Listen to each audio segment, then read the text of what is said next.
மக்கள் நீதிமன்றத்தின் வரலாறு. மக்கள் நீதிமன்றம் எந்த பெயரில் அழைக்கப்படுகிறது? லோக் அதலாத் என்ற பெயரில்தான் மக்கள் நீதிமன்றம் அழைக்கப்படுகிறது. இந்திய அரசு இந்த நீதிமன்றத்தை தொடங்கியதற்கு மிக முக்கியமான காரணம் என்ன? சமாதான நிலை மற்றும் சமரசம் மூலமாக மக்களின் பிரச்சனைகளை தீர்க்க வேண்டும் என்பதற்காகத்தான் மத்திய அரசாங்கம் இப்படிப்பட்ட நீதிமன்றத்தை தொடங்கி வைத்தார்கள் என்பது குறிப்பிடத்தக்கது. மக்கள் நீதிமன்றத்திற்கு யார் மூலமாக வழக்குகள் அனுப்பி வைக்கப்படுகிறது? இந்திய நீதிமன்றங்களில் நிலுவையில் உள்ள வழக்குகளை மனுதாரர்களின் விருப்பத்தின் அடிப்படையிலோ அல்லது தன்னிச்சையாகவோ மக்கள் நீதிமன்றங்களுக்கு வழக்குகள் அனுப்பி வைக்கப்பட்டு சமரசமான முறையில் தீர்வுகள் காண ஏற்பாடுகள் செய்யப்பட்டு வருவது குறிப்பிடத்தக்கது. இதற்கான சட்ட நடைமுறைகளை குறித்து விளக்கம் கூறுக. வழக்கொன்று நீதிமன்ற தீர்வுக்கு ஃபார் ஜுடிஷியல் செட்டில்மெண்ட் அனுப்பி வைக்கப்படும் போது அதனை நீதிமன்றம் தகுந்த நிறுவனம், சூட்டபிள் இன்ஸ்டிடியூஷன் அல்லது நபருக்கு அனுப்புதல் வேண்டும். அந்த நிறுவனம் அல்லது நபர் லோக் அதலாக் என்று கருதப்படும். அவ்வாறு அனுப்பப்படும் வழக்கு நடைமுறைக்கும் legal services authority act 1987, 390 of 1989 இன் வகைகளே பொருந்துவதாக இருக்கும் என விளக்கம் அளிக்கப்பட்டுள்ளது குறிப்பிடத்தக்கது. மக்கள் நீதிமன்றத்தில் மொத்தம் எத்தனை பேர் இருப்பார்கள்? மக்கள் நீதிமன்றத்தில் மொத்தம் 3 பேர் இருப்பார்கள் என்பது குறிப்பிடத்தக்கது. மக்கள் நீதிமன்றத்தில் பணியாற்றும் 3 பேரின் தகுதிகளை பற்றி குறிப்பிடுக.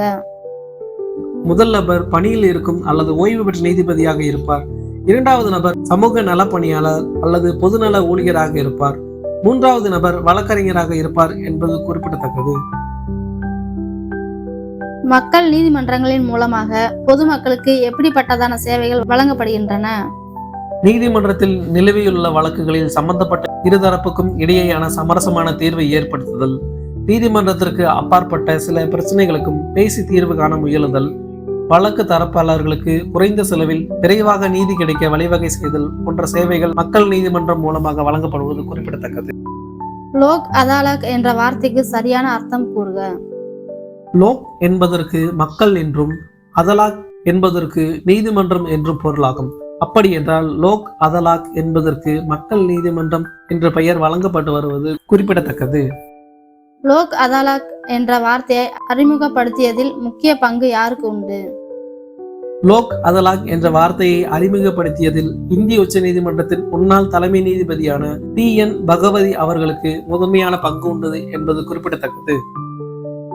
இந்தியாவில் முதலாக எந்த மாநிலத்தில் மக்கள் நீதிமன்றம் செயல்பட தொடங்கியது? குஜராத் மாநிலத்துள்ள ஜீனகார் என்ற இடத்தில்தான் முதலாக மக்கள் நீதிமன்றம் செயல்பட தொடங்கியது குறிப்பிடத்தக்கது. முதலாக எந்த நாளில் மக்கள் நீதிமன்றம் செயல்பட தொடங்கியது?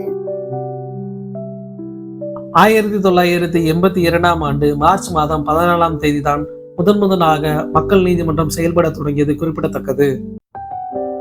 மக்கள் நீதிமன்றத்திற்கு இருக்கும் தனி சிறப்பு என்ன? மக்கள் நீதிமன்றத்தின் மூலமாக கோர்ட்டில் நிலுவையில் இருக்கும் வழக்குகள் மட்டுமல்லாமல் கோர்ட்டுக்கு வர இருக்கும் தாவாக்களுக்கும் தீர்வு காணப்படும். இங்கு தீர்வு காணப்பட்டால் அதற்கு மேலாக மேல்முறையீட்டுக்கு போக வாய்ப்பு இல்லை என்பது குறிப்பிடத்தக்கது. எந்தெந்த வழக்குகள் எல்லாம் மக்கள் நீதிமன்றத்தின் மூலமாக தீர்த்து வைக்கப்படும்?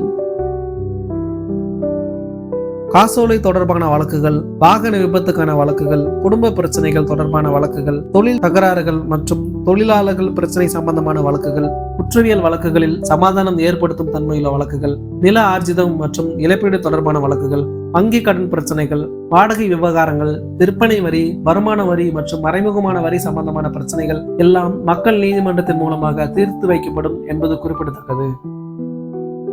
மக்கள் நீதிமன்றம் தொடங்கிய பின்பு முதலாக இந்திய அளவில் அதிகமான வழக்குகளுக்கு தீர்வு ஏற்படுத்தப்பட்ட நாளை குறிப்பிடுக.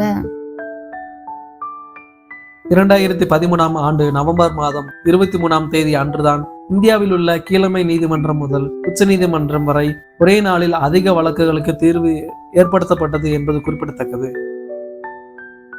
23/11/2013 அன்று மொத்தம் எத்தனை வழக்குகளுக்கு தீர்வுகள் ஏற்படுத்தப்பட்டது? ஏறக்குறைய 35 லட்சம் வழக்குகளுக்கு தீர்வுகள் ஏற்படுத்தப்பட்டது குறிப்பிடத்தக்கது. மக்கள் நீதிமன்றம் தொடங்கிய பின்பு முதலாக தமிழக அளவில் அதிகமான வழக்குகளுக்கு தீர்வுகள் ஏற்படுத்தப்பட்ட நாளை குறிப்பிடுக.